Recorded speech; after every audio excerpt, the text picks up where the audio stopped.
In this week's Torah reading of Beha'alotcha, God pushes the Jewish people towards the land of Israel. The famous commentator Rashi explains that they traveled a distance of 3 days in 1 day. How did they move so fast? Shaya HaKadosh Baruch Hu chafetz lachnisam la'aretz miyad. God wanted to hasten them to Israel. Now, how did the Jewish people respond to that? The people were complaining. It was evil in the ears of God. Rashi explains that they complained about the length and the pace of the trip. There wasn't a moment of rest. So while God acted for their benefit to bring them quickly to the land of Israel, they adopted a negative attitude. The commentator Chidushei Harim asks a simple question. He says, if God wanted to bring the Jewish people to Israel, why make the journey so arduous? God, it's your people. Make it easy for them. He answers with an iron rule in Jewish tradition. The land of Israel is acquired through suffering.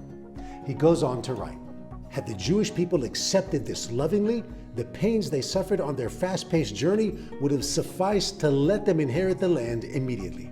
Instead, they complained, and God punished them. And 40 years later, their children, not them, entered the land of Israel. Instead of just interpreting those events in the desert as God's grace to hasten them to Israel, they adopted a negative attitude. In these very days too, events are literally unfolding before our eyes. You know, I don't like prophets of doom and I don't want to be perceived as one, but I am suggesting that rational analysis of current events dictates a shift in Jewish consciousness. Israel is the only safe haven in the world for the Jewish people.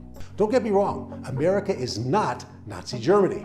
America has been the best place for the Jews in our whole diaspora. But if unprecedented numbers of mass mobs take to the streets, we may find them looting Jewish properties and, God forbid, worse. Even if the authorities genuinely want to protect Jewish property and lives, they may not be able to in the face of thousands of angry and destitute people roaming the streets.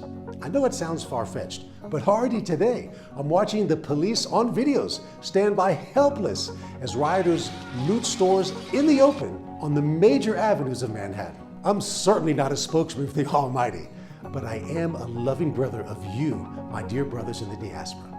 Maybe, just maybe, the events today are a message from God to hasten His nation back to His land. This time, let's adopt a positive attitude. Calmly, but quickly, plan to move your family to safety here in Israel. And based from Israel, act to protect your assets.